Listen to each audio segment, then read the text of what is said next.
What are we doing here? And where are we gonna go?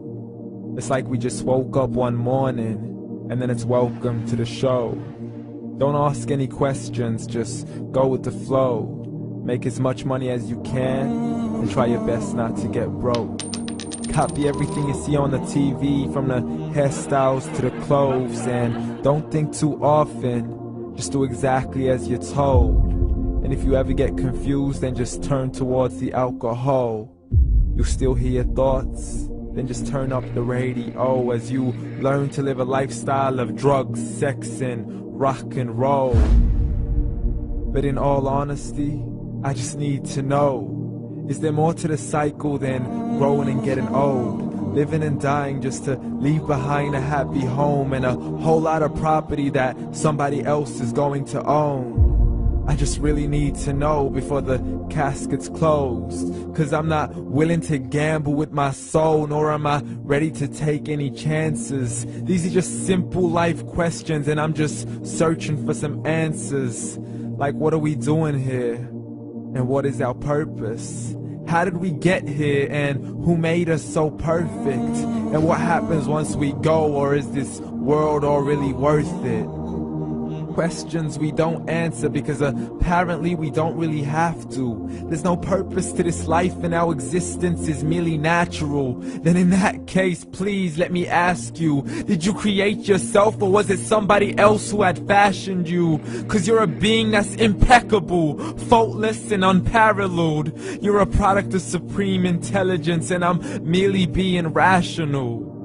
For there isn't a camera on this earth that can come close to the human eye, nor a computer that can compete alongside the human mind. And if the whole world was to come together, we wouldn't be able to create a single fly.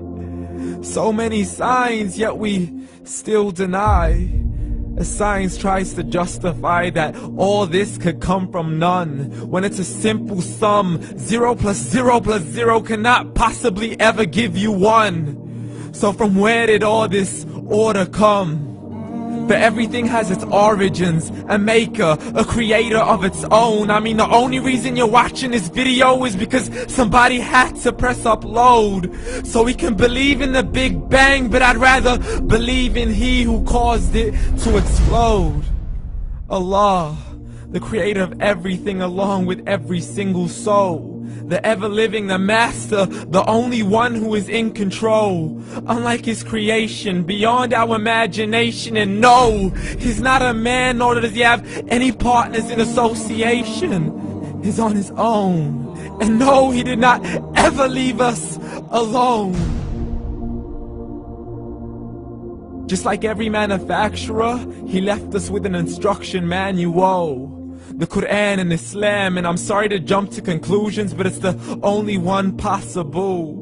The only definition of God is the one and only supreme being. It's logical, a book with 0 contradictions, with miracles that are both scientific and historical, all revealed over 1400 years ago.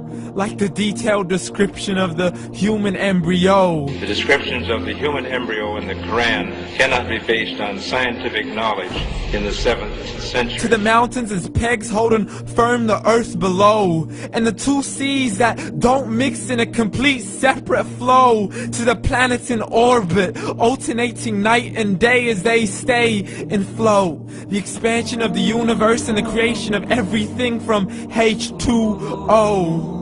To the stories of the past and the preservation of Pharaoh. To identifying the lowest point in the land where Persia defeated Rome. The gushing fluid that created man in the glands between the ribs and the backbone. And not a word has changed, it's still the same. So please explain how all this was known over 1400 years ago.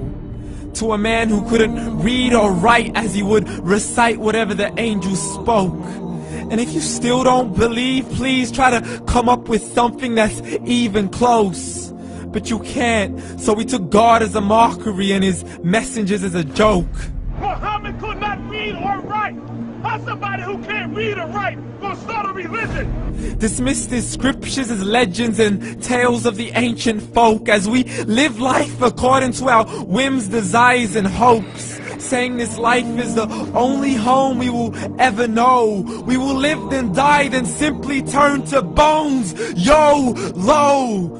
Correction, after the grass dies, the rain arrives and it regrows, and Allah promises to do the same thing to your very soul and bring you back from your very fingertips to your toes, as the all-seeing supreme being watches us so close, and we are surely being tested in our wealth, our health, and our self, and everything that we've been blessed with. So believe, for we will surely be resurrected and be brought back to our Lord and account for every single deed as He